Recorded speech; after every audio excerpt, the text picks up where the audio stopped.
Il est 20 h, heureux de vous retrouver au compte de cette édition d'information dont voici les titres. Des journalistes de médias publics et privés bénéficient d'une formation depuis ce jeudi sur les techniques d'animation des émissions interactives et talk-show. Cette initiative du ministère de l'Information et de la Communication a pour objectif d'améliorer la qualité des émissions respectant l'éthique et la déontologie. Plus d'explications à suivre. C'est officiel, Seydou Guirassy a signé ce jeudi au Borussia Dortmund. L'international guinéen en provenance de Stuttgart va jouer les 4 prochaines saisons avec le BVB. Cette décision du joueur a fait réagir des journalistes sportifs. Vous entendrez l'avis de Mohamed Sissé dans ce journal. C'est tout pour le sommaire. Encore une fois, bonsoir et bienvenue. Technique d'animation des émissions interactives et talk show, c'est le thème d'une session de formation des journalistes lancée ce jeudi à Conakry. La cérémonie du lancement a été présidée par le ministre de l'Information et de la Communication.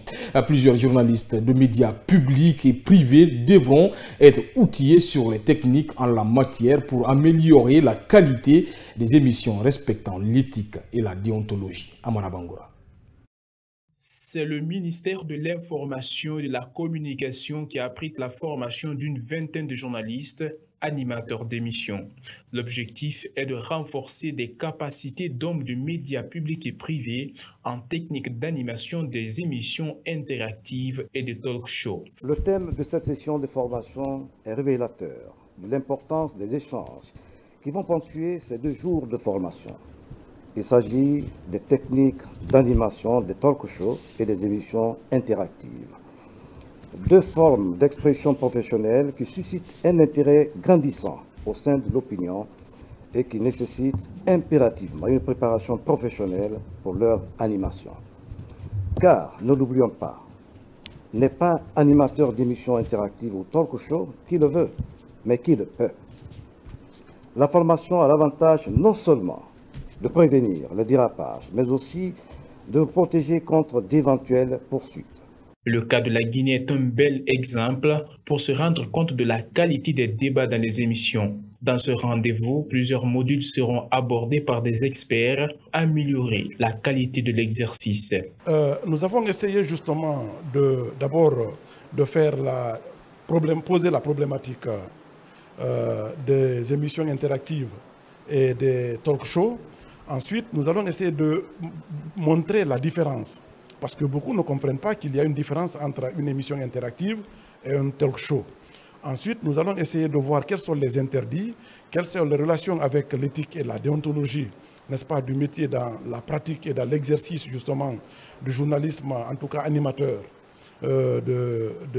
d'émissions interactives et de talk show. Sont concernés par cette session de renforcement de capacité des animateurs de l'audiovisuel. Le président de l'Union des radios et télévisions guinéennes milite pour une formation continue des professionnels de l'information.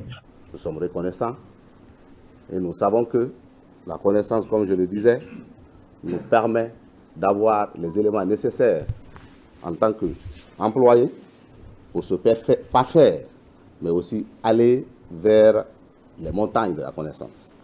La formation durera 2 jours, à l'issue desquels plusieurs recommandations seront formulées. Le but recherché est de voir dans un futur proche l'amélioration de la qualité des émissions interactives et des talk-shows. La saison des pluies ne favorise pas la pêche artisanale. Certains pêcheurs de Boulbinet changent de métier en attendant la fin des grandes pluies. Ils se lancent dans le transport des touristes à l'aide des pirogues. Cette activité leur permet de joindre les 2 bouts.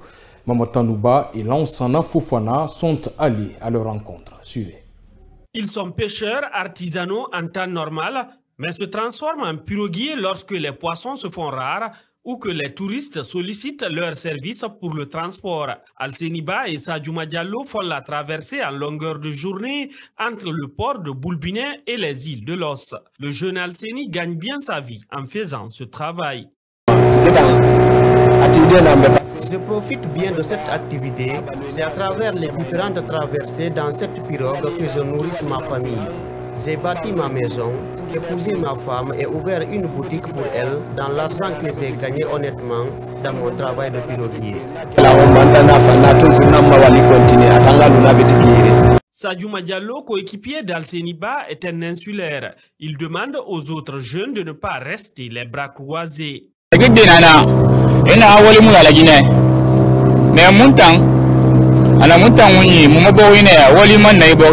Il y a beaucoup de jeunes qui disent qu'il n'y a pas de travail en Guinée. Moi, je ne pense pas comme eux. Je trouve qu'il y a bien du travail en Guinée pour celui qui sait où en trouver. Chacun doit apprendre à voler de ses propres ailes au lieu d'être une charge pour les parents. Ces jeunes peuvent venir apprendre cette activité avec nous ici au lieu de rester à la maison. Ces pêcheurs artisanaux reprendront leurs filets dès que les poissons reviendront en quantité. Dans la nuit du mercredi, des voleurs du marché Kocheri dans la préfecture de Koya ont été victimes de vols. 4 boutiques au total ont connu la visite de ces voleurs qui se sont introduits par les toits et ont emporté plusieurs objets de valeur, mais aussi de l'argent. Rencontrés, ces vendeurs pointent du doigt l'absence de l'électricité en cette période hivernale dans la localité. Yena Boucham et Ansoubaïdo Baldé. Ces 4 boutiques vandalisées par des voleurs se trouvent à l'intérieur du marché Kocheri d'Ankoya. Ils se sont introduits par la toiture pour commettre leur forfaiture. Au moment des faits, il n'y avait pas d'électricité selon l'une des victimes. On a été victime d'un cambriolage ici. Quand nous étions venus, on a vu on a enregistré beaucoup de pertes. Ici parce que les cambrioleurs ont passé par les tours de monter en haut pour descendre là-dedans. Nous, bien sûr, on a un service de sécurité avec nous ici. Mais sous la pluie, il n'y a pas de courant, ce n'est pas facile. Vous voyez ce que ça fait? Donc, ceux-là, ils sont en train de faire leur mieux. Parce que depuis 3 ans, il n'y a pas eu un problème comme ça. Mais tout le monde sait la pluie qui est en train, surtout dans la zone de Koya. La pluie, il y a des fortes pluies ici. Donc, avec ça, s'il n'y a pas de courant, les malfrats peuvent faire ce qu'ils veulent. Cette autre victime, encore sous le choc, ne sait pas qui accuser. Adamasso, ne sachant pas quoi faire, se remet à la volonté divine. On est venu ici, le portail s'était fermé. Ils ont, en haut là-bas, c'est là-bas qu'ils ont décidé là-bas pour descendre. C'est 4 boutiques qu'ils ont gâtées ici. C'est ça que moi, je suis venu trouver, il n'y a rien ici. C'est ça que j'ai dit. Mais je me débrouille. Je n'ai pas dit que c'est quelqu'un, c'est les voisins ou bien c'est pas les voisins, je ne connais pas. C'est Dieu qui sait ça. Pour limiter les cas de vol dans les marchés, des vendeurs demandent aux autorités de renforcer la sécurité de ces lieux, surtout avec l'absence du courant et l'abondance de la pluie. Je vous le disais en titre, le marché des transferts dans le championnat allemand avance bien. Serhou Guirassy a enfin assuré pendant sa 2e visite médicale. Ce jeudi, l'international guinéen de 28 ans a signé un contrat de 4 ans au Borussia Dortmund jusqu'au 30 juin 2028. Sa venue dans ce club avait été retardée en raison d'une blessure décelée lors de sa visite médicale le 10 juillet dernier. Buntura Bissouma. C'est désormais officiel. Serhou Guirassy est un joueur du Borussia Dortmund. L'attaquant guinéen parafrait un contrat de 4 ans jusqu'au 30 juin 2028 ce jeudi, de jouer avec le club allemand. Cette signature intervient après de nouveaux examens médicaux qui ont relevé que la blessure de l'attaquant de 28 ans, constatée lors de sa visite médicale mercredi dernier, ne nécessite pas une opération de son genou. Serhou Guirassy va suivre des soins pendant quelques semaines avant de faire ses débuts chez les jaunes et noirs, avec lesquels il va découvrir la Ligue des Champions cette saison. L'international guinéen va tenter de rééditer ses performances réussies lors de la saison écoulée, au cours de laquelle il a inscrit 30 buts en 30 matchs, toutes compétitions confondues. La signature de Serhou Guirassy au Borussia Dortmund a suscité des réactions chez les journalistes sportifs. Mohamed Sissé pense que l'international guinéen a été récompensé grâce à sa performance avec Stuttgart. Il est au micro dans Soubaïdo Baldé. Et voilà, il rejoint Dortmund pour les 4 prochaines saisons. Moi, je pense que c'est une belle récompense, une belle, s'il faut, prouesse par rapport à ce que Serhou Guirassy a réalisé la saison dernière. 28 buts en Bundesliga, en 28 matchs avec un club aussi, entre guillemets, petit en Allemagne et qui a permis aussi à ce club de retrouver la Ligue des Champions pour la première fois de son histoire. Moi, je pense que c'est ce qui a valu la venue de Serhou Guirassy au sein de Dortmund. Maintenant, on sait quand même que la concurrence sera forcément rude parce que quand tu prends l'effectif de Dortmund, il y a l'Allemand Füllkrug qui a aussi réalisé un bel héros avec la National Mannschaft. Tu prends Sébastien Haller, même si qui est sur le départ, mais pour le moment qui reste dans l'effectif de Dortmund. Et puis tu as Serhou Guirassy aussi. La concurrence va être évidemment saine entre ces différents attaquants-là. Mais ça dépend s'il continue en tout cas sur son réalisme qu'il nous a montré avec Stuttgart. Je pense que Serhou est bien parti de s'asseoir avec les jaunes et noirs de Dortmund. Chaque 18 juillet, l'humanité célèbre le Nelson Mandela Day. Chaque citoyen est appelé à donner 67 minutes de son temps au service de la collectivité. 67 minutes, comme les 67 années que Nelson Mandela a consacrées à la lutte pour la justice et l'égalité. Commentaire de Maman Tanouba.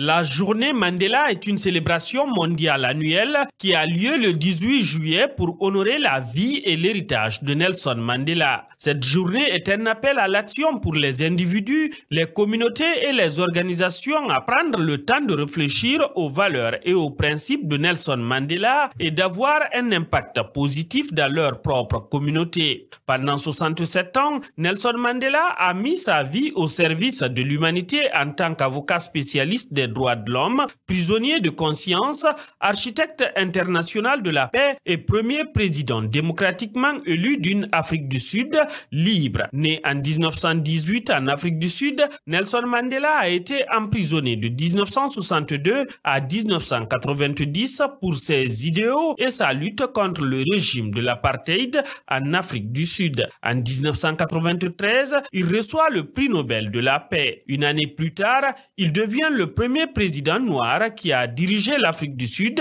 et meurt le 5 décembre 2013. Si son héritage idéologique demeure, les mauvais résultats de l'ANC aux dernières élections législatives en Afrique du Sud montrent que son héritage politique a tendance à s'effriter. Ainsi prend fin cette édition d'information. Merci à tous de l'avoir suivi. L'information continue sur notre site web, le www.siaminfo.com ou sur les réseaux sociaux Kavi Media. Bonsoir.